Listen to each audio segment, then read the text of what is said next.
어, 여러분들도 출근하기 싫을 때 있으신가요? 내일 아침이 그런가요? 저는 대부분 설교하는 게 즐겁지만 설교하기 힘들 때도 있습니다. 오늘이 바로 그 날입니다. 오늘은 잠도 너무 못 잤고 몸은 너무 힘들고 사실 그렇습니다. 이런 날은 설교를 짧게 했으면 참 좋겠습니다. 근데 참 힘들고 지치고요. 또 이제 나이가 자꾸 드니까 이제는 사역을 하고 나면 실제로 몸이 이제 진이 다 빠져나간다는 느낌이 드는 상황일 때가 참 많습니다. 그런데도 몸은 참 지치고 힘들지만 이렇게 설교를 하라 여러분들 앞에 서고 함께 예배를 드릴 때 저희한테 기쁨이 있습니다. 그 기쁨은 다름이 아니라 우리 나들목의 이 공동체에 어떻게 연결되셔서 하나님 정말 살아계시네, 이 하나님을 믿으면 나도 좀 다른 종류의 삶을 살지 모르겠어, 그런 걸 막 발견하는 사람들이 있다는 거예요. 그 사람들이 많든 적든 그런 사람들이 있다는 것 자체만으로도 엄청난 저한테 위로가 됩니다. 뿐만 아니라 어떤 분들은 교회를 오래 다녔지만 공동체가 공동체가 필요해, 그러다가 공동체가 정말 필요하군요. 그래서 공동체 속에 아주 어렵사리 발걸음을 떼어놓고 들어오시는 분들을 볼 때 또 말할 수 없는 감격이 있습니다. 또 어떤 사람들은 공동체하지만 별거 아니잖아요, 결국은 다 똑같아, 그리고 실망하고 좌절했다가도 다시 공동체는 그런 것을 넘어가는 것이구나, 그러면서 그 다음 단계로 발돋움하는 분들을 볼 때는 이제 진짜 이분들이 뭘 알기 시작하네, 그래서 마음에 더 큰 기쁨이 생기기도 합니다.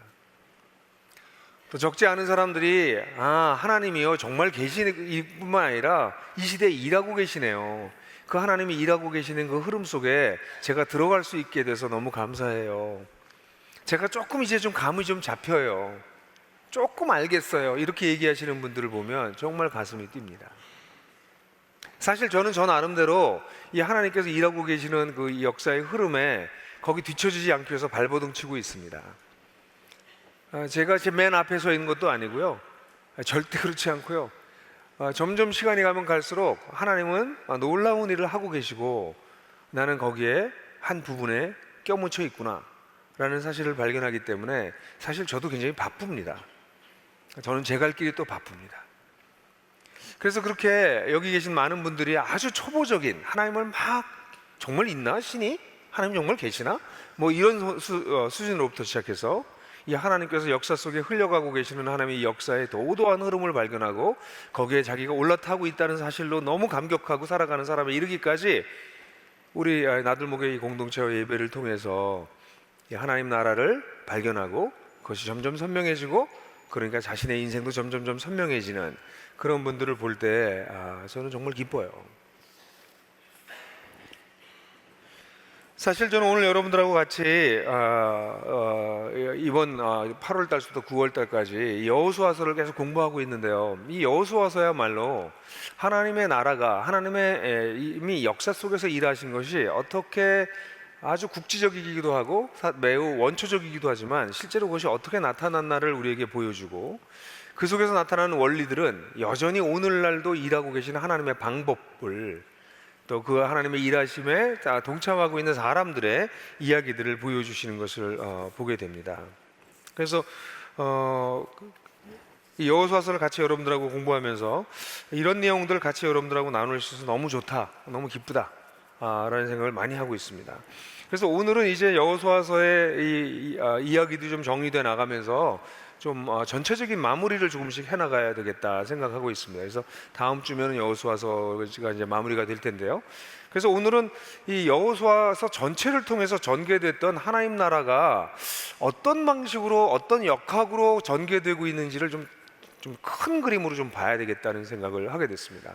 하나님 나라는 어떻게 전개되고 궁극적인 목적은 무엇인가, 이런 내용들을 여러분들하고 좀 살펴서 여기 계신 분들이 나는 그 하나님 나라에 전개되는데 어느 부분에 와 있고 또 어떤 부분에 중요한 원리들을 내가 붙잡아야 되겠다 라는 것을 좀 발견하실 수 있도록 그렇게 도와드렸으면 좋겠다는 생각이 들었습니다.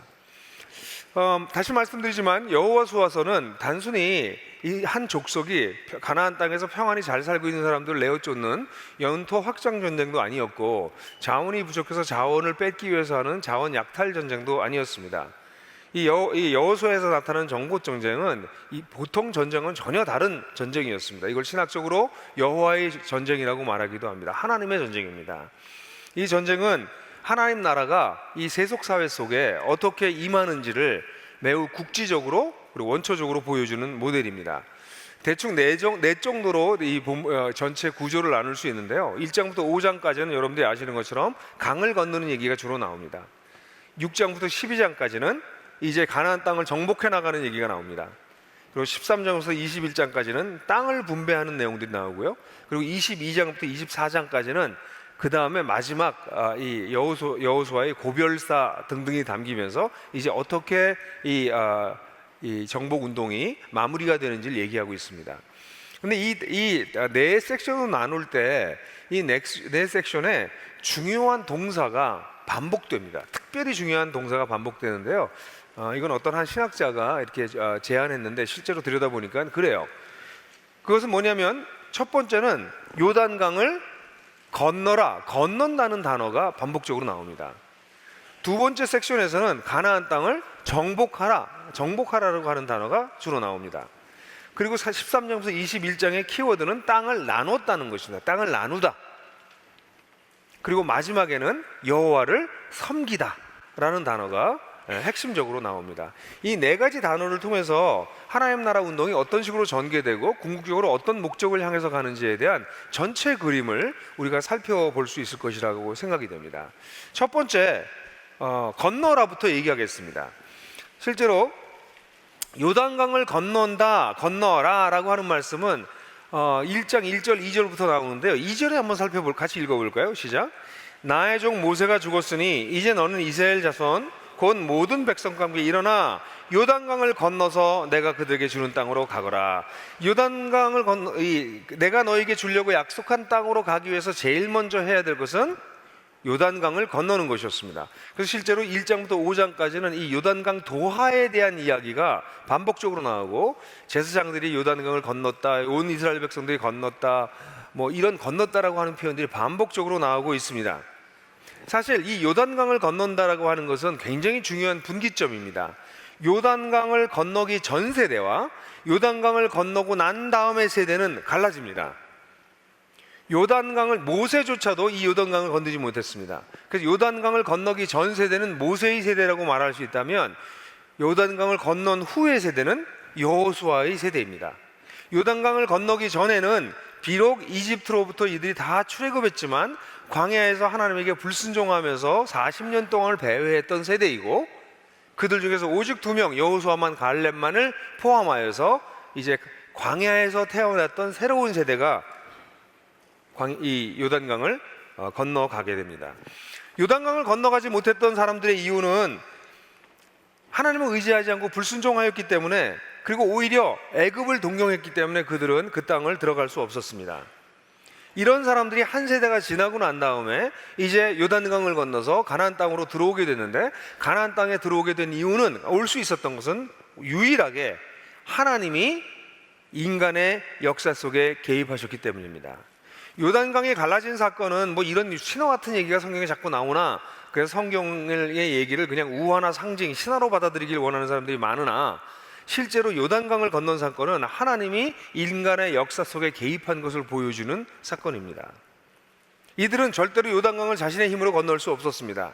이미 우리가 살펴봤던 것처럼 그 당시 요단강을 건너기에 가장 좋지 않은 때였습니다. 가장 위험한 때였고, 지금도 거의 불가능한, 지금의 테크놀로지를 가지고도 건너기가 굉장히 위험해서 이 시기에는 건너면 안 되는 바로 그런 때였습니다.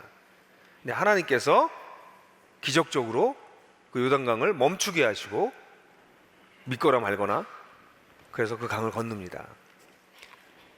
이 건너라고 하는 단어를 통해서 우리가 발견할 수 있는 것은 무엇인가요? 그것은 하나님이 새로운 시대를 여신다는 것입니다. 우리가 하나님 나라 운동을 할 수 있는 이유는 우리에게 뭐가 있어서가 아니라 하나님이 주도권을 주시고 하나님이 새로운 시대를 여시기 때문입니다. 그리고 그런 새로운 시대에 우리를 부르시기 때문에 그 요단강을 이스라엘 백성들이 건너서 이제 새로운 세계로, 새로운 시대로 걸어 들어갔던 것처럼 우리들 역시 만약 하나님께서 새로운 시대를 여시지 않는다면 우리가 하나님 나라 운동을 한다는 것은 거의 불가능한 일입니다. 그래서 이스라엘 백성들에게 하나님께서 개입하셔서 요단강을 여셨던 것처럼 사실 하나님은 그 이후에, 이것이 원초적 모델이라고 그랬잖아요, 하나님께서 실제로 역사에 엄청난 요단강을 건너셨습니다. 그게 바로 예수이십니다. 인류에 있어서 요단강 정도가 아니라 도저히 건널 수 없는 강은 신이 인간이 되는 것이었습니다.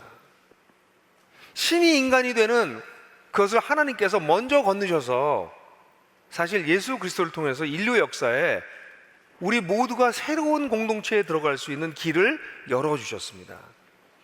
요단강의 기적적 사건은 실제로 예수 그리스도의 잉태와 예수 그리스도 태어날 때 어떻게 또 천에서 태어나 이런 이야기들을 하는 이야기들이 다 동화라고 우화라고 얘기하지만 이것을 역사적 사실이라고 기독교인들이 굳게 믿고 주장하는 이유는 하나님께서 요단강을 가르셨던 것처럼, 그렇게 해서 역사에 개입하셨던 것처럼 이제는 국지적 모델이 아니라, 원초적 모델이 아니라 이제 본격적으로 예수께서 이 세상에, 이 인간의 역사 속에 하나님께서 개입해 들어오셨다는 것입니다.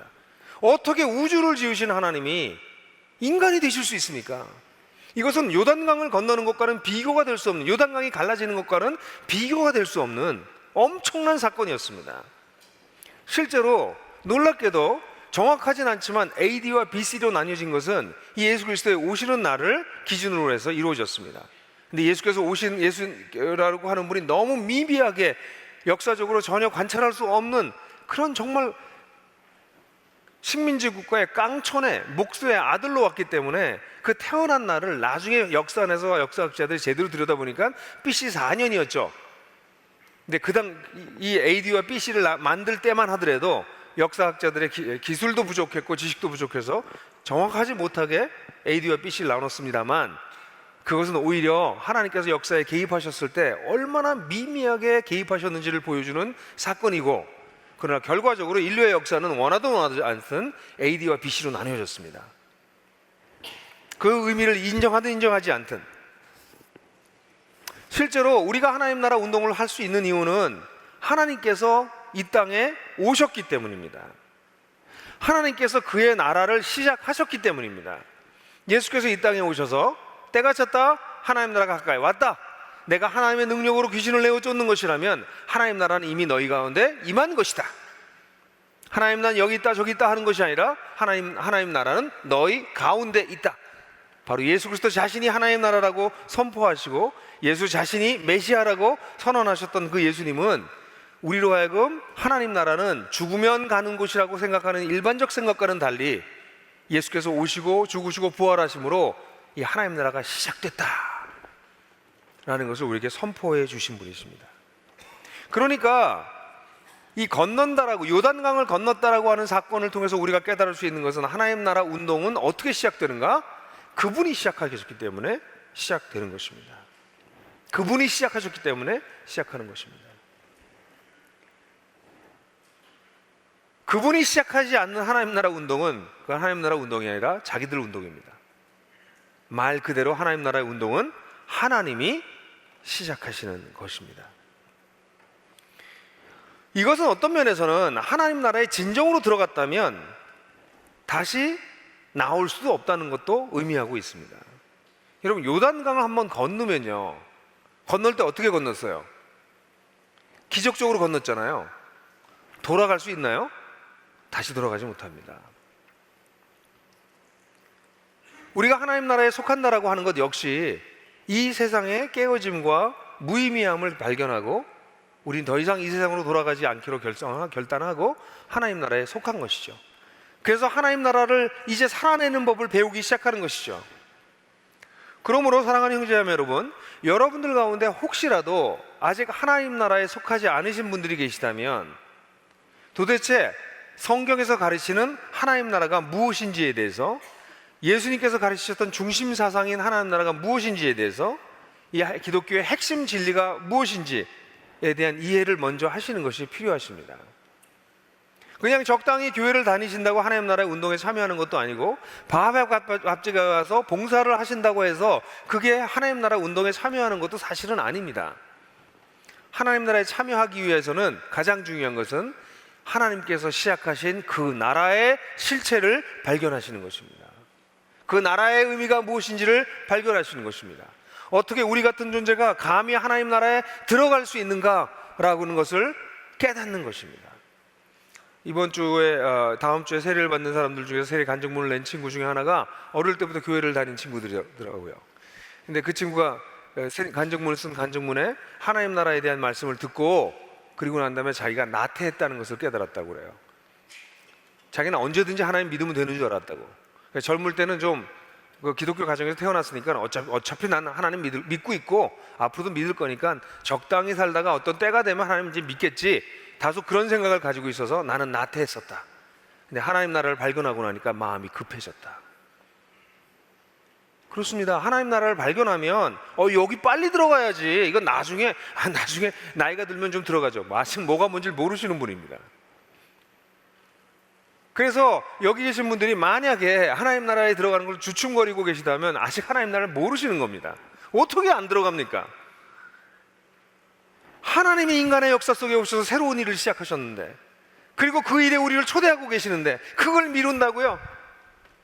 여러분, 대통령이 여러분을 혹시 초대하면 미루시겠습니까? 물론 그런 분들도 있긴 하겠죠. 굉장히 힘들 것 같아요. 제가 볼 땐 한 나라의 대통령이 여러분들을 초대해도 그것이 영광스럽거늘 우주를 주신 하나님께서 그의 운동에 우리를 초대하고 계시는데, 그것도 자기가 없는 우리를 초대하고 계시는데 그 일을 어떻게 미룰 수 있겠습니까? 사실 이렇게 해서 들어가기 시작하면 그 다음부터는 내 스스로도 또다시 하나님께서 인생에 하나님의 거대하게 열어놓으신 하나님 나라에 들어가는 것이 아주 출발점이라면, 그렇게 돼서 끝나는 게 아니라 우리 인생을 살아가면서도 우리 각각의 인생 속에서 하나님께서 건너가게 하시는 아주 중요한 때들이 있습니다. 하나님 나라에 들어왔다고 이제 거기서 끝난 것이 아니라 우리 인생에서 하나님께서 우리에게 개입하셔서 우리로 하여금 다른 스테이지로, 그 다음 스테이지로 이끌어 가시는 그런 어쩌면 요단강 같은 사건들이 있습니다. 저는 그냥 혼자 생각해 보니까 그런 게 굉장히 많았더라고요.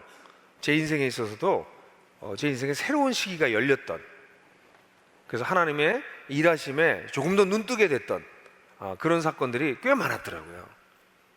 그러다가 아마 제가 나들목 교회를 세울 때 그때 제가 굉장히 큰 강을 하나 건넌 것 같아요. 그것은 제가 세운 것이 아니라 하나님께서 나들목 교회를 세우시는 그 흐름에 제가 동참했기 때문입니다. 만약 제가 나들목 교회를 세웠다면 아마 세우다가 실패했거나 세워지고 난 다음에 제 명예를 취했을 것입니다. 근데 이게 하나님께서 세우신다는 것을 믿고 따라갔을 때 나들목 교회가 세워지는 것을 보았습니다. 새로운 시대가 저에겐 열렸죠. 그냥 마흔서부터 이렇게 열리기 시작했습니다. 최근에 하나복을 하면서는 느끼는 것은 이 하나복을 통해서 또 다른 세계를 여시는구나 라는 것을 부인할 수가 없습니다. 이건 도대체 어디로 끌고 가시려고 하시는 것인가? 근데 또 다른 걸 여시는구나. 저는 나들목 네트워크 교회도 또다시 열리는 새로운 시대라고 생각을 합니다. 이걸 하나님께서 하신다면 우리가 경험해보지도 못하고 기대하지도 못했, 예상하지도 못했던 곳으로 또 따라가게 될 것입니다. 이것이 하나님 나라 운동의 속성입니다. 하나님 나라는 하나님이 여셔서 하나님께서 끌고 가시기 때문에 거기를 따라가면서 경험하게 되는 것입니다. 그것이 출발점이고 그것이 본질입니다. 만약에 우리가 우리 스스로 하나님 나라를 주도하려고 한다거나 기획하려고 한다거나 그것을 일구려고 한다면 필시 실패할 것입니다. 왜냐하면 세상 나라가 하나님 나라보다 하나님이 안 계시다면 훨씬 세기 때문에 그렇습니다. 그러나 만약 하나님이 정말 계시고 하나님이 그 나라를 이끌어 가신다면 우리는 이 하나님이 움직이시는 것에 대해서, 하나님이 여신 새로운 시대에 대해서 눈이 열려야 됩니다. 그러기 위해서는 가장 초보적으로 여러분들 하나님 나라에 대해서 배우셔야 됩니다. 들으셔야 됩니다. 듣지 않고 어떻게 믿을 수 있겠습니까? 제가 요즘 쓰고 있는 마지막 정리하고 있는 글이 하나님 나라의 도전이라는 책입니다. 그 책을 쓰게 된 이유는 풍성한 삶으로의 초대라고 하는 책을 통해서 많은 사람들이 예수님께 돌아오고 회심하는 걸 보고 너무 기뻤어요. 그래서 여러분들하고 한 3년 전에 우리 교회에서 설교했던 것이긴 합니다만, 하나님 이 복음을, 풍성한 삶으로의 초대는 굉장히 설득력 있게 이해하면서 부드럽게 전하는 거라면, 하나님 나라의 도전은 좀 강력하게 전하는 책을 좀 쓰자. 예수님도 그렇게 하셨기 때문에 오늘날 현대에는 살살 달래는 것보다는 오히려 정확하게 정복을 찌러주는 게 필요할지도 모른다. 그래서 하나님 나라의 도전이라고 하는 책을 좀 쓰고 있습니다. 그 내용은 이런 겁니다. 이 깨져가고 망가져가는 세상 속에 일부가 돼서 살 거예요, 계속? 아니면 이 깨지고 상한 세상을 회복하시는 하나님 나라가 시작됐는데 그 나라에 들어와서 살 거예요? 당신이 선택하세요. 이게 사실은 하나님 나라를 예수께서 우리에게 도전하신 내용입니다. 이 망가지고 깨진 세상의 일부가 돼서 사시겠어요, 계속? 이 세상에 주는 가짜 쾌락과 가짜 행복을 추구하면서 결국 허무로 우리를 끌고 갈 것을 따라 살면서 인생을 살겠어요? 아니면 하나님께서 시작하신, 하나님이 하고 계시는 그 놀라운 일에 참여하시겠어요? 자격 없는 우리들을 부르시는, 그 나라에 부르시는 하나님의 도전, 하나님 나라의 도전을 다룬 내용이기도 합니다. 그러므로 첫 번째, 우리에게 이 하나님 나라 운동에서 첫 번째 꼭 기억해야 될 것은, 이것은 하나님이 새로운 시대를 여셨고 그 일을 주도하고 계시기 때문에 가능한 운동이라는 것입니다. 이것을 놓치면 모든 걸 놓치는 것입니다. 요단강을 건너지 못하면 가나안 땅의 정복은 없는 것입니다. 예수 메시아가 이 땅에 오시지 않으셨다면 하나님 나라 운동은 불가능한 것입니다. 이게 첫 번째입니다. 건너라. 여러분 건너신 분이십니까? 가장 근본적인 요단강을 건너셨습니까? 그리고 혹시 여러분들 인생의 굉장히 중요한 부분을 건너가야 되는데 지금 그걸 아직 안 건너가고 계시지 않습니까? 주님은 계속 가고 계시는데, 만약 그 원초적으로 건너셨다면 그 다음부터 우리 하나님의 인도를 받아 나가야 될 것입니다. 두 번째 아마 우리가 나눠야 될 내용이라면, 두 번째는 건너라 다음에 나오는 우리 6장부터 12장까지는 가나안 땅을 정복하라입니다. 여러 군데 이 본문이 나오지만 6장 20절과 10장 42절을 한번 같이 읽도록 하겠습니다. 같이 읽겠습니다. 시작. 제사장들이 나팔을 불었다. 그 나팔 소리를 듣고서 백성이 일제히 큰 소리로 외치니 성벽이 무너져 내렸다. 백성이 일제히 성으로 진격하여 그 성을 점령하였다. 10장 42절. 주 이스라엘 하나님이 이스라엘의 편이 되어 싸우셨기 때문에 여호와는 단번에 이 모든 왕과 그 땅을 손에 넣었다. 여기 손에 넣었다라고 번역했는데 같은 점령하였다라는 단어입니다. 정복했다, 점령했다라는 단어예요. 여러분, 가나안 땅을 이스라엘 백성들이 정복할 수 있었던 것은 가나안 땅을 정복한 이스라엘 백성들이 용맹했거나 이스라엘 백성들이 특별한 철병기와 같은 첨단의 무기를 가지고 있었거나 했던 것이 아니었습니다. 이 본문의 마지막에 얘기한 것처럼 하나님이 이스라엘의 편이 되어서 싸우셨기 때문에 여호수아는 이 모든 땅과 왕을 점령했다라고 얘기하고 있습니다. 이들이 이 땅을 정복했던 이유는 하나님의 약속 때문입니다. 가나안 정복 전쟁의 가장 핵심적인 것은 땅의 주인이신 하나님께서 불의하고 배역했던 그 땅의 임차인을 바꾸는 사건이라고 여러분들에게 말씀드렸습니다. 하나님은 우리에게 모든 것을 부여하시고 그걸 누리고 살려고 하십니다. 근데 하나님은 불의와 악을 참으시는 것에 한도가 있습니다. 인간 스스로가 자신들의 양심과 자신들의 도덕과 문화를 통해서 인간이 비인간화되는 것을 막으면서 살아가는 것 정도를 하나님께서 최소한 요구하십니다. 그러나 가나안 족속들은 그것을 넘어섰습니다. 그래서 하나님께서 그들을 심판하셨습니다. 그들을 내어 쫓으셨습니다. 그리고 이스라엘 백성들이 그 속에 들어가게 하신 것이죠. 그렇기 때문에 이 전쟁은 철저하게 하나님이 이스라엘의 편이 되어서 대신 싸워준 대리 전쟁입니다. 이스라엘 백성들도 열심히 싸웠지만 우리가 읽은 여호수아에 나오는 이야기들 보면 이건 전쟁이라고 보기에는 좀 우습습니다. 그냥 하나님이 하시는 걸 따라가는 겁니다. 온갖 방법으로 하나님께서 도우십니다. 이들의 전쟁은 철저하게 하나님의 전쟁이었습니다. 철저하게 하나님을 의지해야만 승리하는 전쟁이었습니다. 그래서 여러분들 우리가 살폈던 것처럼 아간 사건 같은 것은 명확하게 이길 수 있는 전쟁인데도 불구하고 실패합니다. 하나님을 의지하지 않고 하나님께 순종하지 않았기 때문입니다. 가나안 땅을 정복할 수 있었던 것은 하나님께서 약속하셨고 그 약속을 성취하시는 하나님이시기 때문에 가능한 것입니다. 이 정복하라고 하는 단어에서 우리가 놓치지 말아야 될 중요한 하나님 나라 운동의 이 전개 원리는 믿음의 원리입니다. 믿음은 무엇입니까? 믿음은 하나님께서 하시겠다고 하시는 일 또는 하셨던 일, 하고 계시는 일에 대한 전인격적인 반응입니다. 우리 교회에서 제가 수도 없이 얘기했기 때문에 이걸 기초지만 다시 한번 얘기하면, 믿음은 신심이 아니라 얼마나 진실하게 믿느냐, 얼마나 세게 믿느냐, 얼마나 간절히 믿느냐, 이런 기복주의에서 얘기하는 믿음이 아니라, 믿음은 하나님께서 하셨던 일, 하시겠다고 약속하신 일, 하시고 계신 일에 대해서 네 그렇군요, 제가 그걸 따라가겠습니다라고 반응하는 전인격적인 수용입니다. 이 믿음은 우리가 하나님에 대해서 알아갈수록 자라갑니다. 많은 사람들은요, 믿음이 우리의 의지라고 생각하고 우리의 어떤 수양의 결과라고 생각해서 그 믿음을 큰 믿음, 센 믿음을 가지려고 애를 쓰지만, 기독교를 제대로 이해하신 분들이라면, 하나님을 제대로 이해하면, 하나님이 어떤 분인지 알게 되면 안 것만큼 우리의 믿음이 자라갈 가능성이 커집니다. 언제? 그것에 전인격적으로 반응할 때. 그래서 사도 바울은 로마서 1장 16절 같은 경우에 쓸 때, 복음에는 하나님의 능력이 나타나서 믿음으로 믿음에 이르게 하는 하나니, 우리 개역성경에 그렇게 나와 있어. From faith to faith, 믿음으로 시작해서 믿음으로 라고 표현합니다. 아주 작은 믿음으로부터 시작해서 더욱더 크고 깊은 믿음으로 가는 이유는 이 하나님을 알아갈 때 일어나는 것입니다. 그러면 믿음은 이렇게 표현할 수 있습니다. 내가 안 것만큼 하나님께 진실하게 반응하는 것, 그것이 믿음입니다. 여러분들은 어떤 믿음을 가지고 계십니까? 이 얘기는 다르게 말하면, 여러분 하나님에 대해서 얼만큼 아십니까? 아신 것만큼만 반응하시면 됩니다. 하나님이 이 땅을 너에게 주겠다고 약속하셨기 때문에 이스라엘 백성들은 그 약속을 따라서 믿음으로 가서 땅을 정복했던 것입니다. 오늘날도 동일하죠. 여러분들 하나님은 얼만큼 아십니까?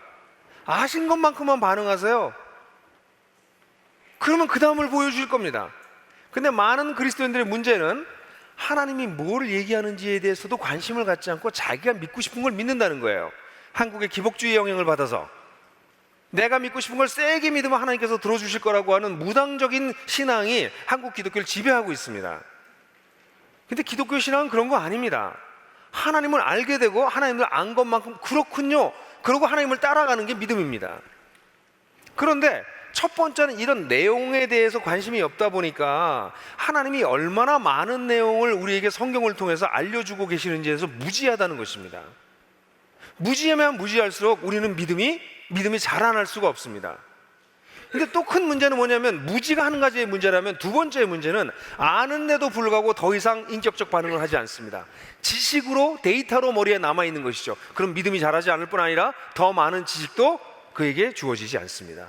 죽은 지식이 지어질 뿐 살아있는 지식이 그에게 증대되진 않습니다. 믿음의 원리는 자신이 안 하나님에 대해서 진실하게 반응하는 것, 이런 거예요. 예를 들어서 여러분들이 하나님 잘 몰라도 줘요. 근데 하나님이 있을지도 모르겠어. 그럼 나 하나님 좀 찾아봐야 되겠어. 그럼 내가 할 수 있는 거는, 그래, 일주일에 한 번은 교회는 내가 한번 가보자. 그러니까 하나님이 어렴풋이 있는 것 같다라고 하는 어떤 생각이 드셨어요. 그럼 여러분들이 할 수 있는 것은, 그러면 내가 일주일에 한 번은 교회는 진실하게 가자. 그건 갔다 말다 이러지 말고, 아니 계실지도 모르겠어, 진짜 가보자. 가서 설교를 좀 제대로 좀 들어보자. 뭐라고 하나? 들어보니까 성경에서 뭘 자꾸 얘기하는데 성경의 얘기가 좀 읽어봐야 되겠다. 그럼 내가 한번 성경 한번 읽어봐야 되겠다. 성경 다 읽으려니 힘드니까, 그러면 기독교를 잘 요약한 내용들이 있다니까, 그것도 그 교회 목사가 쓴 책이 있다니까 한번 읽어보자. 그 교회 목사가 아니어도 딴 책도 좋아요. 기독교의 기본 진리, 하나님과의 평화, 내가 믿는 기독교 등등 기독교에 대해서 소개하고 있는 책 한번 읽어보자. 그러면서 믿음이 자라가는 것입니다. 더 나아가서 하나님 나라가 지금 막 시작됐다는 것을 알고 있고, 그 하나님 나라가 역사 속에서 가열차게 진행되고 있다는 걸 만약 아시는 분들이 계시다면, 그럼 그 나라에 내가 어떻게 참여할까? 하나님은 나의 인생을 통해서 어떻게 이끌어 가실까? 나에게 정복하라고 하는 땅은 어떤 곳인가? 라는 질문을 당연히 던지게 될 겁니다. 믿음의 원리입니다. 사랑하는 교점 여러분, 저는 오늘날 우리 한국의 그리스도인들이 로마서에 대해서 무지한 것에 대해서 통탄합니다. 로마서는 기독교의 기본 진리를 설명하고 있는 바울이 설명한 가장 중요한 책 중에 하나입니다. 다행히 이번 9월 달이 우리 큐티가 로마서입니다. 그죠? 한 달 동안 로마서 보게 됩니다. 그럼 로마서 열심히 읽으십시오. 묵상해 보십시오. 제가 어제 토요일 날 아침에 로마서에 대한 개론을 토요 아침 기도회 때 했기 때문에 가정교회 목자를 통해서 받으실 수 있습니다. 다른 때보다 보통 짧으니까 토요일 날 예배는 30분밖에 안 돼요. 들어보십시오. 로마서에 대한 어려운 책들 말고 가장 기본적으로 정리한 책들을 살펴보시면서 로마서를 공부하십시오. 기독교의 믿음은 하나님의 진리에 대한 깨달음에서 시작되는 것입니다. 그것에 대한 믿음의 반응이 결국은 하나님 나라의 운동의 전개의 핵심인 것입니다. 여러분, 풍삼기를 하신 분들 계십니까? 풍성한 삶의 첫걸음을 하신 분들 계십니까? 그럼 풍성한 삶의 첫걸음에서 가르치는 게 뭐예요? 하나님과 인격적 관계에 대한 얘기를 하잖아요. 그럼 그 인격적 관계를 위해서 하나님과 인격적 관계를 맺는 것에 대해서 조금씩 움직여 보십시오. 실제로는요, 크리스천 신앙이 그렇게 어려운 게 아니에요. 보세요. 하나님이 인격적이라고 하는 건 내가 느낀다는 게 아니에요. 하나님이 인격적이라는 말은 내가 기도할 때 하나님께서 들으시고 하나님과의 관계가 회복되면, 내가 하나님께 기도하면 들으시고 내가 성경을 읽을 때 나한테 필요한 말씀을 하나님께 주신다, 설교를 통해서 나에게 깨닫게 해주신다 라는 아주 단순한 믿음이에요. 그걸 믿으시라는 거예요. 그럼 여러분들이 기도할 때 하나님이 내 기도를 들으신다는 걸 믿으시면 기도가 달라지세요. 근데 안 믿는다니까. 기독교의 기도는 하나님으로부터 응답받는 거에 관심이 별로 없습니다. 하나님이 내 기도를 들으셨다는 것으로 만족하는 것입니다. 뭐 여기서 아멘 이런 거 안 나와도 괜찮아요.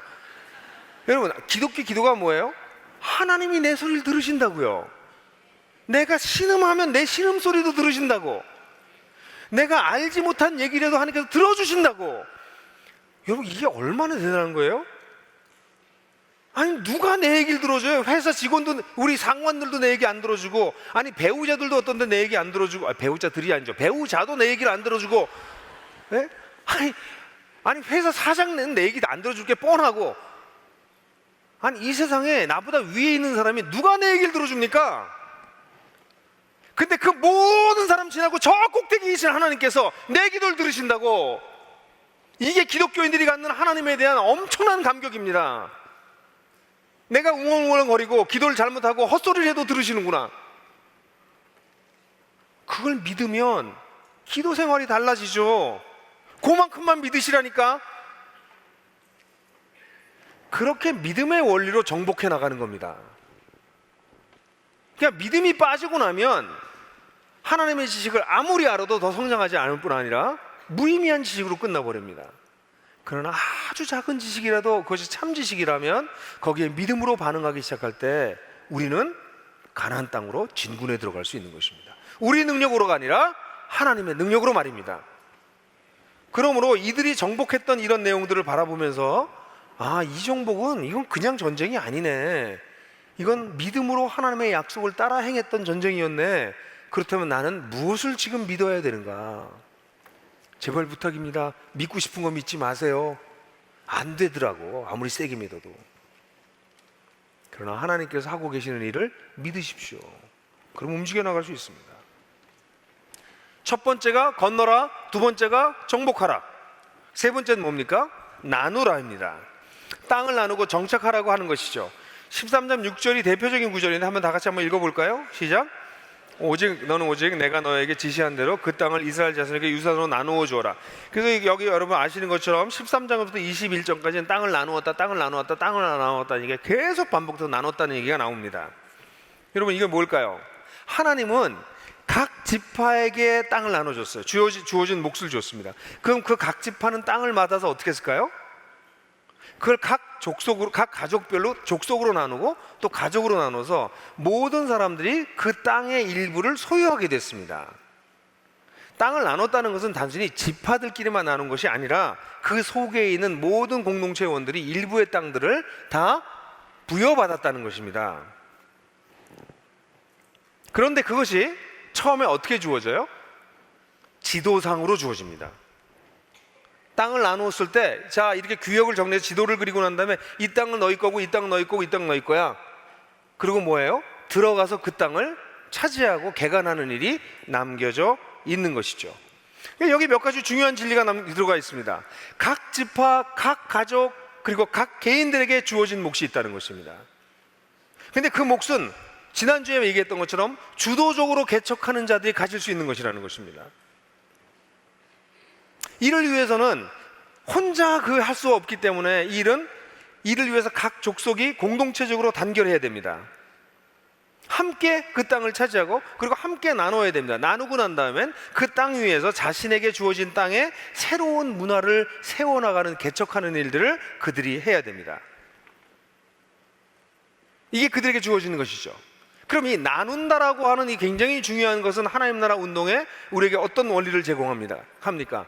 그것은 우리에게 하나님께서 이중 부르심을 주셨다는 것으로 요약할 수 있습니다.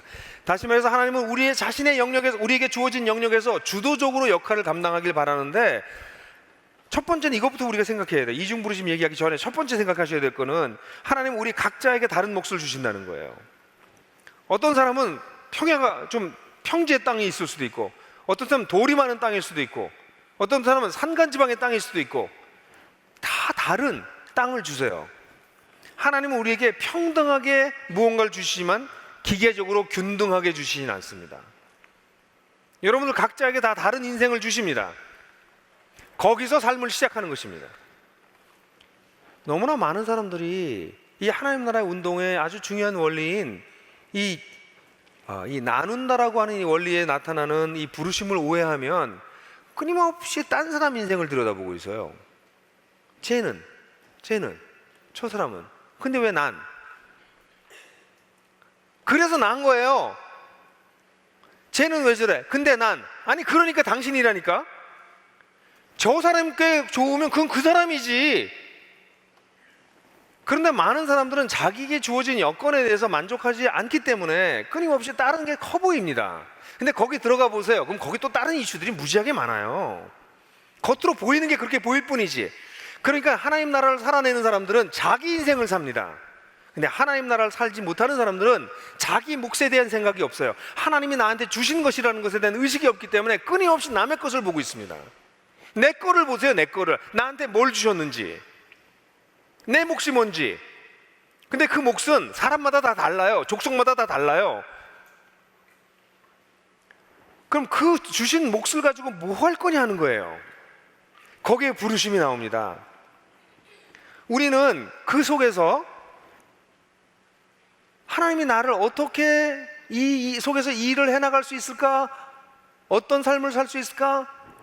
에 대한 질문을 던지게 될 때 첫 번째 부르심은 이 땅을 개간하는 일이 혼자 할 수 없다는 것입니다. 이중 부르심이라고 말씀드리는 건, 하나는 그리스도인 공동체를 함께 견고하게 세우는 부르심에 우리 모두가 부르심을 받았어요. 왜냐면 이 싸움은 세상 속에 들어가서 나 혼자 독립군으로 싸우는 싸움이 아니라 이미 임한 하나님 나라의 백성들이 이 세속 문화와 세속 속에 들어가서 함께 싸우는 싸움이기 때문에 우리의 공동체가 약화되면 사실은 각계 전투를 해서 싸워서 이길 수 있는 싸움이 아니기 때문에 그렇습니다. 저는 그리스도인들을 오랜 세월을 관찰해 왔는데 성장하지 않는 그리스도인들의 특징은 공동체가 없는 사람입니다. 그게 교회 공동체든 밖에 기도 모임이든 자기 삶을 지탱해주는 사람이 없이 혼자 신앙생활을 하는 사람들은 신앙을 잘하기 어렵습니다. 잘해도 기형적으로 잘합니다.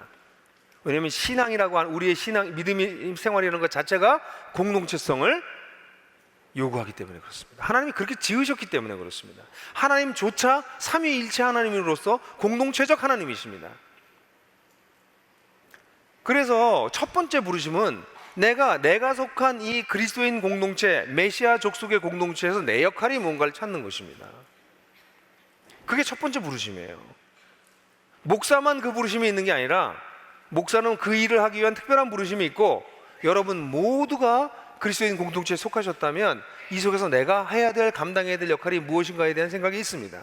그런데 너무나 많은 교회와 그리스도인들에게서는 그것만이 부르심인 것처럼 얘기해서 교회 안에서의 봉사하는 게 크리스천 라이프인 것처럼 얘기해요. 근데 우리가 여기서 공동체를 세우는 이유는 뭐예요? 우리가 주어진 땅에 들어가서 대안적 문화를 세우는 것입니다. 하나님의 중심의 문화를 세우는 부르심에 우리가 부르심을 받은 거예요. 하나님 나라가 시작됐기 때문에. 그래서 그 나라를 우리의 세속 사회 속에다가, 우리가 살고 있는 문화 속에다가 거기에 만들어내는 게 우리의 역할인 거예요. 그러니까 두 번째 이중 부르심이라고 하는 두 번째 부르심은 세상 속에서 내가 무슨 일을 하고 살 거냐 하는 문제입니다. 공동체를 든든히 세우는 일은 매우 중요하나 거기에 갇혀버리면 그건 개토가 되는 신앙 공동체가 됩니다. 자기네들끼리만 모여있는. 하나님은 그걸 위해서 우리를 부르지 않으셨습니다. 가나안 땅으로 들어가서 세속 문화가 지배하고 있는 세상에 하나님 중심의 문화를, 그런 대안적 문화를 다시 세워라 라고 말씀하고 계시는 겁니다. 지금 전 별내 공동체에도 굉장히 관심이 많습니다. 과연 우리가 굉장히 많은 세대가 10분의 1이 넘는 조합원이 들어가서 같이 아파트를 지을 때 세상에 있는 하나님을 알지 못해, 그 중에서 하나님 아는 분들도 많이 있겠지만 그분들하고 어떻게 연대해서 그 속에서 좀 사람 사는 것 같은 소외와 고립과 고독이 가득 차 있는 아파트라고 하는 인구 집약적 거주 지역에서 오히려 정말 마을을 만들어내는 일이 가능할 것인가? 이걸 어떻게 우리 성도들이 해낼 것인가? 얼마나 많은 어려움이 있을까?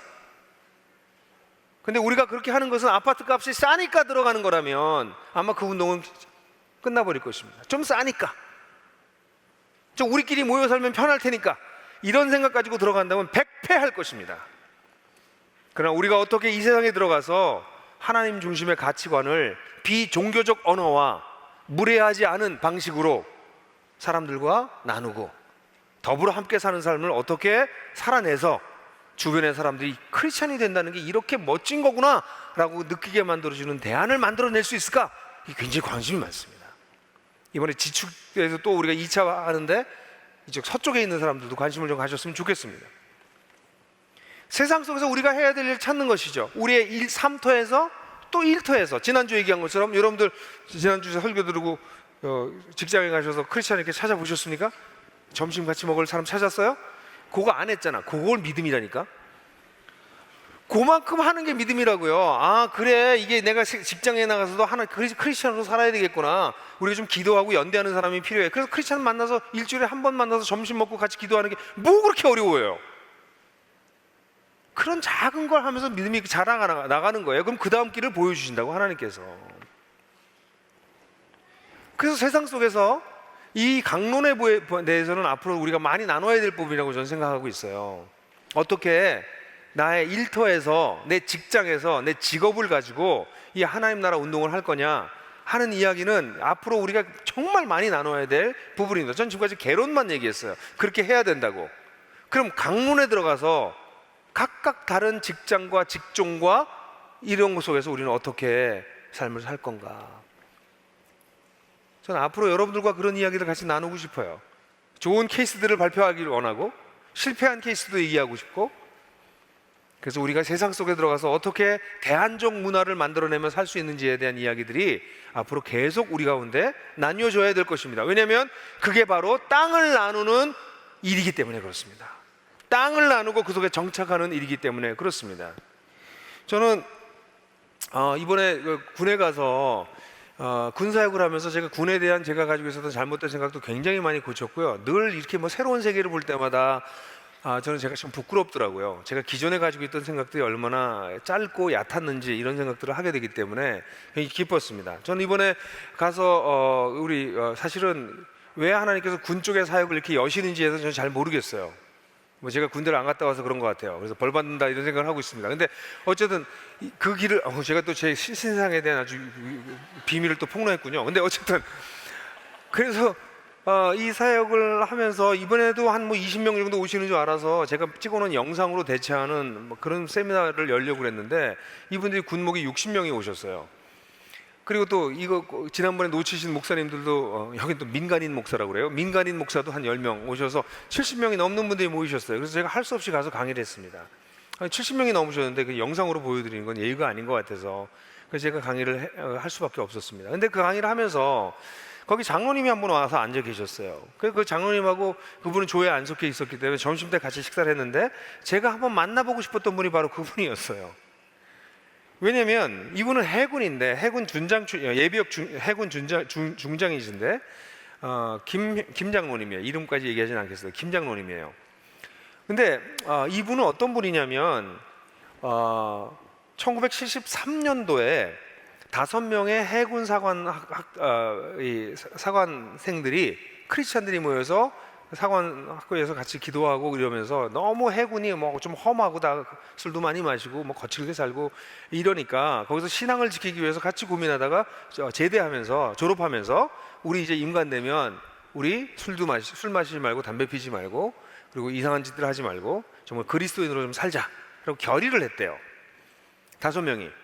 그러고서 이제 함장에 배에 이제 배치돼서 살았는데 너무 거칠고 힘들어서 굉장히 많은 핍박을 받고 어려웠더라고요. 그 얘기를 다 자세히 얘기할 수는 없지만 그만두고 싶을 정도로 힘들더라고요. 근데 이분이 어쨌든 배를 타고 다시 돌아와서는 이 5 친구들이 다 똑같은 경험을 한 거예요. 너무 거친 이 해군의 이 배 타고 나간 이 상황 속에서 우리 신앙을 지킨다는 게 거의 불가능하다. 우리 어떡할까? 그래서 이 5명이 이 진해 해군집에서 우리 집을 모으자. 전세방들 모아서 같이 살자. 이 사람들이 함께 살기를 우리보다 먼저 했더라고. 그래서 1973년도에 모여서 집을 지어서 같이 살기 시작했어요. 그러면서 크리스찬들이 거기 모이기 시작했습니다. 그래서 이 사람들을 거기서 같이 성경 공부하고 누가 지도하나요? 또 누가 이단이라고 그러지 뭐 온갖 교회로부터 핍박을 받으면서 이 사람들이 계속 모였습니다. 그러다가 결국 그 집을 원일 다락방이라고 이름을 줘요. 그게 손원일 제독이라고 하는 분이 해군을 창설한 분입니다. 근데 그분이 크리스찬이었어요. 그 얘기는 좀 이따 할게요. 그래서 그분의 이름을 원일 다락방이라는 걸 줘서 거기서 그때부터 이 사람들이 이 해군 이 지휘관들이 사관학교를 나온 사람들이 모여서 같이 성경 공부하고 기도하고 같이 금식하고 이들이 배운 게 없기 때문에 그 당시에 찾을 수 있는 모든 걸 동원해서 열심히 신앙생활을 해서 지금까지 그것을 해오고 있습니다. 그래서 그렇게 시작한 지 한 10년이 지나고 나는데 83년 정도에 원일 다락방이라고 하는 집을 새로 졌어요. 몇 번의 독지가들의 도움과 기도와 금식과 이런 걸 통해서. 그리고 지금 35년이 돼서 이제는 그걸 다시 새롭게 져야 되겠다. 너무 낙후돼서 지금은 거기 11명의 지휘관이 살고 있대요. 근데 그 옆에 다른 건물에 비해서 너무나 낙후돼서 다시 짓는 일을 한다고 그래요. 그래서 그거를 손원일 선교센터라는 이름으로 다시 짓는다고 그래요. 그래서 제가 그분의 얘기를 들으면서 느낀 게 이거예요. 자기 신앙을 지켜야 되겠다. 첫 번째는 이 해군이라고 하는 여기서 내가 무릎 꿇으면 안 되겠다. 그래서 거기서 온갖 핍박을 받으면서 형제들끼리 모여가지고 5명이 모여서 모임을 시작해서 그 원일 다락방이 많을 땐 40명이 모여서 살았대요. 같이 공동생활하면서 같이 예배드리고 결혼하면 나가지만 결혼하기 전까지 거기 같이 사는. 그래서 여기까지 이런 거예요. 제가 숙연해 줬어요. 야, 이게 하나님 나라에 이렇게 척박한 곳에서 자기의 땅을 점령하고 이렇게 살아내는 사람이 있구나.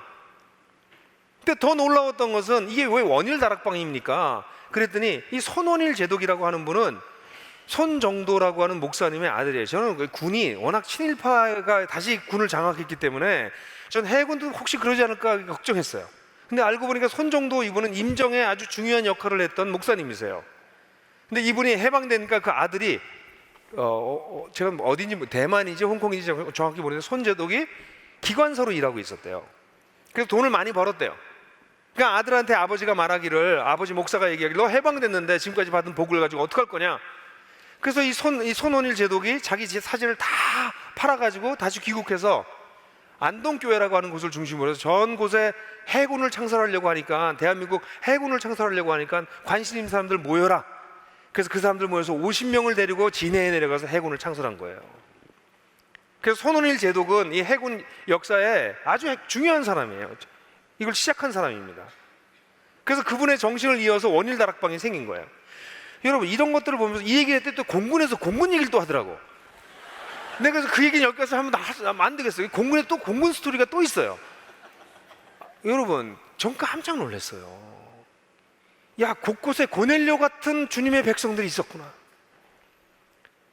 곳곳에서 자기 자리를 지키는 사람들이 있었기 때문에 이게 여기까지 온 거구나. 군목들이 지금 이렇게 막 와서 같이 하나복에서 일을 하는 거는 내가 지금 뭐 하나복을 해가지고 이게 영향 끼치는 게 아니라 원래 흐르고 있던 흐름에 내가 이 앞에 붙은 거구나 그냥. 여러분, 여러분들이 싸우면서 점령해야 될 그 땅은 무엇입니까? 여러분들 어떤 부르심이 있습니까? 거기서 견디고 버텨서 살아내게 될 때 세월이 지나고 난 다음에 그것이 하나님의 역사가 되는 것입니다. 나눈다라고 하는 것은 바로 그것이에요. 자신의 공동체를 세우고 그리고 자신의 공동체를 가지고 세상 속에 들어가서 어떤 역할을 할지 같이 고민하고 기도하고 시행착오하고 어떤 때는 핍박도 받고 그러면서 세월을 견뎌내는 것입니다. 하나님 나라는 이렇게 진척됩니다. 나눈다는 것이죠. 이렇게 하나님 나라가 진척돼서 궁극적인 목적은 뭘까요? 사회 정의 뭐 이런 걸 실현하는 걸까요? 아닙니다. 사실 이 부분이 오늘 여러분들하고 본격적으로 하고 싶었던 얘기지만 제가 짧게 요약을 해서 말씀드리는데 22장 이제 끝에 가서 맨 마지막 장에 가게 되면 22장에 보면 이제 동쪽으로 요단강 서쪽으로 원래 땅을 요단강 동쪽의 지파들을 돌려보내요. 돌려보낼 때 여호수아가 당부하는 말이 22장 5절입니다. 같이 한번 읽을까요? 시작. 당신들은 오직 주님의 종 모세가 당신들에게 명령한 계명과 율법을 열심히 쫓아서 지키십시오. 주 당신들의 하나님을 사랑하고 언제나 주님께서 지시하시는 길로 가며 주님의 명령을 지키며 주님을 가까이하고 당신들의 온 마음과 온 정성을 다하여 주님을 섬기십시오.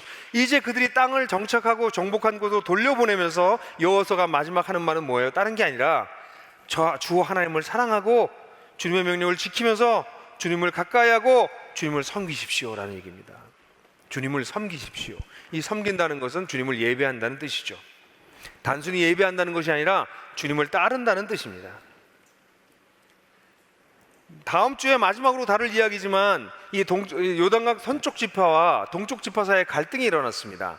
이 갈등이 일어나서 약간 오해가 있었을 때 전쟁이 일어나기 직전에 그들이 오해가 풀어지고 화해를 하게 되는데 화해를 했을 때 이 요단강 동쪽에 있는 지파들이 한 말이 22장 27절에 나옵니다. 뭐라고 했나 한번 읽어볼까요? 시작. 오히려 이단은 우리와 당신 사이에 그리고 우리 자손 사이에 우리의 믿음을 증명하라고 세운 것입니다. 우리도 본제물과 다른 제물과 화목제물을 가지고 주님을 진정으로 섬기는 사람들이라는 것을 증명하라는 것입니다. 그래서 먼 훗날에 당신들의 자손이 우리 자손에게 너희는 주님에게서 받은 몫이 없다고 말하지 못하게 하려는 것입니다. 그러니까 결국 이 요단강 서쪽에 있었던 사람들이 단을 쌓았는데 단을 쌓았던 이유가 우리도 당신들과 동일하게 하나님을 섬기는 사람들입니다 라는 것을 증명하기 위해서 그걸 기념하기 위해서 단을 쌓은 것이다. 그래서 전쟁이 날 뻔했던 게 전쟁이 나지 않았어요. 여호수아가 24장 끝에 가서 고별사를 하는데 고별사의 핵심 구절이 여러 군데 있지만 몇 가지가 있지만 14절에 나옵니다. 24장 14절 같이 읽어볼까요? 시작. 이렇게 말씀하셨으니 당신들이 이제 주님을 경외하면서 그를 성실하고 진실하게 섬기십시오.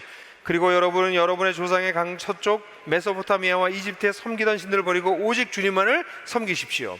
여러분, 하나님 나라의 궁극적인 하나님 나라 운동의 궁극적인 목적이 무엇인 줄 압니까? 그건 여러분들의 소명을 이루는 것도 사실 아니고요, 세상의 평화를 이루는 것도 아니고요, 세상의 정의를 이루는 것도 아니고요, 가난한 자들을 돕는 것도 아니고요, 그런 것들을 다 포함할 수 있지만 그런 것이 궁극적인 목적이 아닙니다. 궁극적인 목적은 여호와를 섬기는 것입니다. 하나님을 섬기는 것이 하나님 나라 운동의 궁극적인 목적입니다. 왜냐하면 이 땅은 하나님을 섬기는 자들에게 주시기 위해서 이스라엘 백성들을 이 땅에 들여보냈기 때문입니다. 하나님이 아닌 것을 섬길 때 어떤 일이 벌어집니까? 결국 자기를 섬기는 것입니다. 그럼 어떤 일이 벌어집니까? 약육강식이 통할 수밖에 없습니다. 강한 자들이 살아남습니다. 그럼 불의가 행해질 수밖에 없습니다. 약자들은 눈물을 흘릴 수밖에 없습니다. 그게 우리가 살고 있는 세상입니다. 인류는 문명사를 통해서 끊임없이 좀 더 잘 평화롭게 살 수 있는 세상, 좀 더 약자들이 덜 핍박받는 세상, 그런 세상을 만들려고 지금까지 애써왔지만 여성 하나조차도 평등하지 못합니다. 인류 역사 다 지금 얼마가 지났는데도 불구하고 여성이 남성과 평등하지 않습니다. 이게 우리가 살고 있는 세상입니다. 하나님 없는 세상입니다.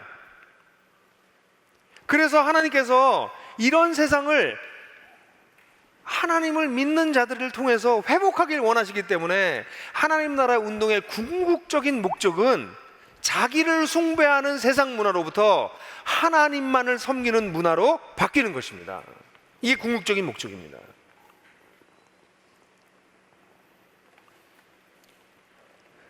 이제 이스라엘 백성들이 새롭게 땅을 불화받았다면 이러한 하나님 없는 문화 대신에 새로운 삶의 방식과 문화를 만들어내는 것, 이게 무엇입니까? 그를 섬기는 것입니다.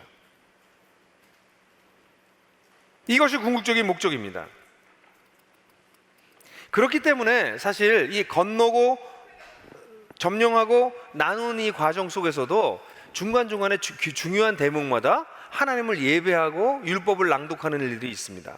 여러분들 기억하십니까? 요단강을 건너자마자 가장 중요하게 했던 것이 무엇입니까? 5장에 할례를 행하고 유월절을 지키고 이런 예배가 나옵니다.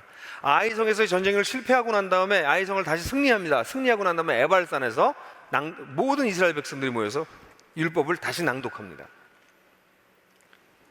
사실 이 하나님을 섬기는 일은 이게 다 끝나고 난 다음에 한 것이 아니라 강을 건널 때, 땅을 차지했을 때, 땅을 나누면서 지속적으로 이스라엘 백성들이 하고 있던 것이었습니다.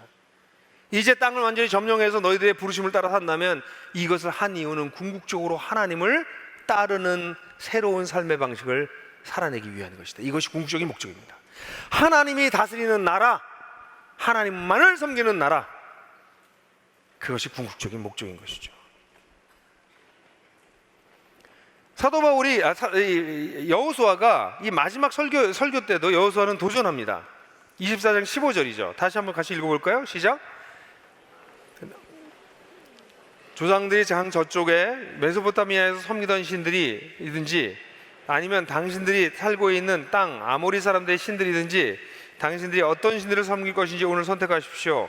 나와 나의 집안은 주님을 섬길 것입니다. 당신들이 선택하세요. 나는 나와 나의 집안 주님을 섬길 것입니다. 그는 경고도 하고 후에 글로 남기기도 하고 돌로 세우기도 하면서 언약을 재갱신합니다. 나는 주님을 섬길 거다. 우리 가정은. 넌 어떻게 할 건데?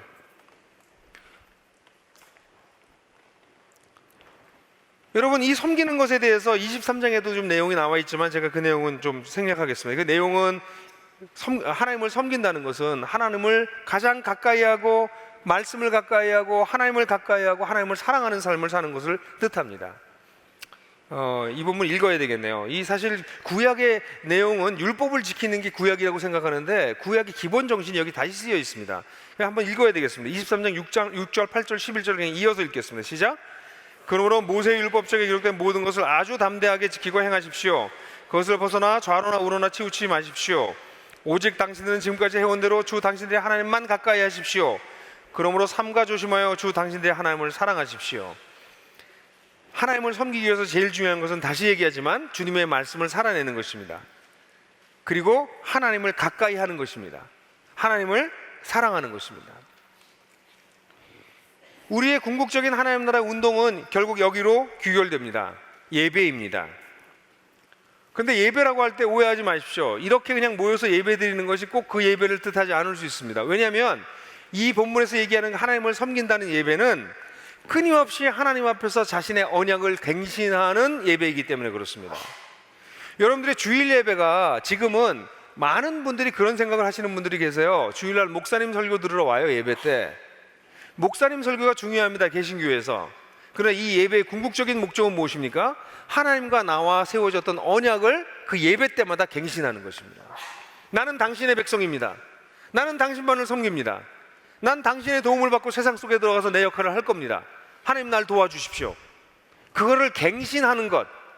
다시 말해서 저는 여러분들에게 그렇게 얘기하는 거죠. 매 주일마다 직접적으로 간접적으로 나와 내 가정은 그리고 내 주변에 있는 사람들은 주님을 선택할 것입니다. 여러분들은 누굴 선택할 겁니까? 당신들이 선택하십시오.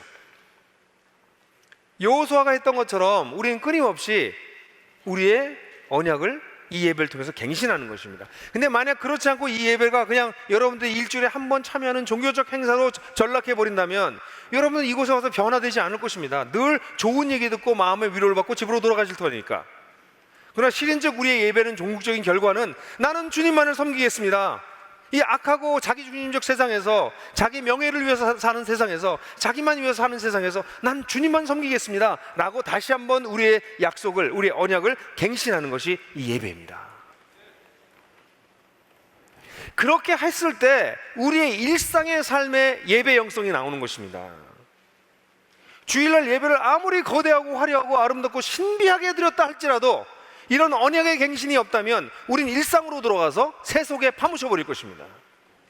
우리가 점령했던 문화, 우리에게 몫으로 주셨던 그 세상의 문화가 우리를 집어삼킬 것입니다. 이것이 오늘 우리 한국교회의 문제가 아닙니까?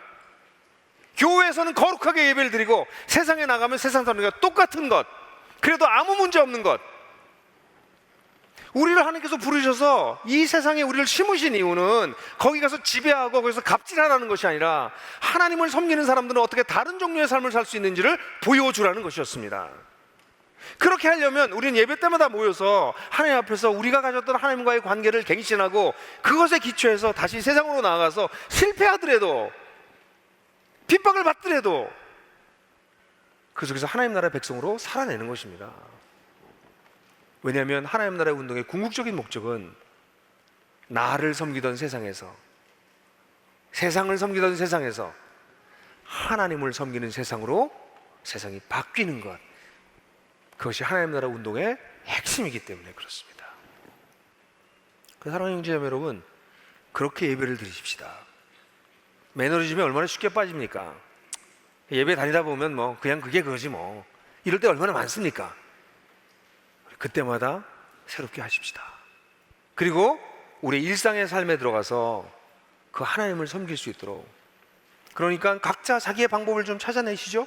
텐텐텐을 하시든 아침에 큐티를 하시든 뭐 저녁에 좀 깊이 어느 교회 가서 기도를 하시든 낮에 옥상에 올라가서 빌딩 옥상에 올라가서 하나님을 찬양하시든 어떤 방법을 택해서든지 세상 속에서 내가 어떻게 하나님 나라 백성답게 살 수 있는지의 방법을 일상 속에서 하나님을 예배하고 하나님을 섬기는 것을 배워나갑시다. 그게 궁극적인 목적이기 때문에 그렇습니다. 그런데 여러분, 이 하나님 나라 운동의 마지막은, 운동의 마지막 열쇠는 계승에 있습니다. 계승에 있어요. 이 설교는, 이 내용은 너무 중요해서 이따 언약가족 예배 때 제가 할 겁니다. 혹시 여러분들이 관심 있는 분들은 언약가족 예배는 들어오시지만 딴 분들도 혹시 듣고 싶으신 분 들어오셔도 좋습니다. 왜냐하면 24장 31절 맨 마지막 절, 여호수아의 끝부분에, 끝에서 세 번째 절인데 마지막 절을 읽어보면 약간 퀘스천이 가는 말씀이 나와요. 한번 읽어볼까요? 시작. 이스라엘은 여호와의 생전에 줄곧 주님을 섬겼고 여호수아가 죽은 뒤에도 주님께서 이스라엘에게 베푸신 모든 일을 아는 장로들이 살아있는 날 동안에는 주님을 섬겼다. 이거 좀 이상하지 않아요? 무슨 얘기냐면 여러분들이 아시는 것처럼 여호수아서가 끝나고 나면 사사기가 시작됩니다. 이 본문은 여호수아는 살아있는 동안 하나님을 섬겼고 여호수아와 함께 신앙생활을 했던 장로들이 살아있는 동안은 하나님을 섬겼습니다. 그때까지는 섬겼다까지만 나와 얘기가. 근데 이 넘어가고 이 다음에 역사가 조금 흐르고 난 다음에 사사기로 들어가면 사람들이 하나님을 섬기는 것이 아니라 자기 소견에 오른 대로 행동하기 시작합니다. 어떤 일이 벌어진 것입니까? 여호수아에서 장로들에게까지는 계승이 일어났습니다. 이 하나님 나라 운동의 계승이 일어났습니다. 그 이유가 무엇인지 선명하지 않은데 분명한 것은 그 장로들로부터 그 다음 세대로 이 하나님 나라 운동이 계승되지 않았습니다. 하나님 나라의 운동의 핵심은 그래서 계승에 있습니다. 당대에 우리끼리 하나님의 이름을 높이고 하나님의 역사에 참여하는 것이 충분치 않습니다. 그것이 다음 세대에 어떻게 연결되게 할 것인가, 사실 그것이 저의 깊은 과제이고 나들목 네트워크를 가는 이유이고, 이런 방법을 통해서 어떻게 하나님 나라 운동이 당대에 끝나지 않고 역사 속에 지속적으로 계승하게 할 것이냐.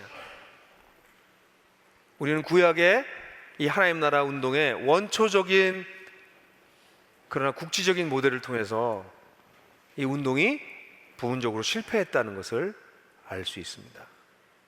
그것은 그들은 계승에 있어서 세 번째 세대 넘어가면서 실패해버리고 말았습니다.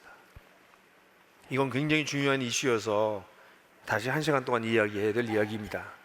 이따 커밍 순 3부 예배 때 나누겠습니다. 사랑하는 형제자매 여러분, 오늘 저는 여러분들하고 같이 하나님 나라 운동이 어떻게 전개되는지 봤어요? 어떻게 합니까? 하나님께서 이 새로운 시대를 여서서 하나님 나라가 시작되는 겁니다. 요단강을 건너는 것입니다. 건너고 나면 뭐 해야 됩니까? 점령해야 되는, 점령을 어떻게 합니까? 내 힘으로 합니까? 아닙니다. 하나님의 약속을 주장하고 그것을 믿음으로 반응하는 것 속에서 점령하는 것입니다. 그래서 삶 어떻게 하는 겁니까? 그 다음에 우리에게 주어진 목 속에서 하나님께서 나에게 하라고 하시는 일을 공동체적으로 개인적으로 그 부르심을 따라 살아가는 것입니다. 근데 이런 모든 전 과정을 통해서 궁극적으로 하나님께서 우리에게 바라시는 것이 무엇입니까? 세상과 자기를 섬기지 아니하고 하나님을 섬기는 것입니다. 이런 놀라운 하나님 나라의 운동은 세대가 바뀌면서도 계승되어야 됩니다. 이게 하나님 나라 운동의 전개와 목적, 궁극적인 목적입니다. 여기 계신 모든 분들이 저와 함께, 저도 여기 바쁩니다. 이 하나님 나라 운동 열심히 저는 해야 되겠습니다. 저는 그렇게 하려고 합니다. 여러분들 어떻게 하시겠습니까? 여호수아가 똑같이 저도 여러분들에게 묻습니다. 저는 하나님 나라를 위해서 살고 싶습니다. 여러분들 어떻게 하시겠습니까? 다 같이 기도하시겠습니다. 1분 동안 침묵하면서 우리 하나님께서 우리에게 말씀하신 바가 무엇인지 묵상하도록 하겠습니다.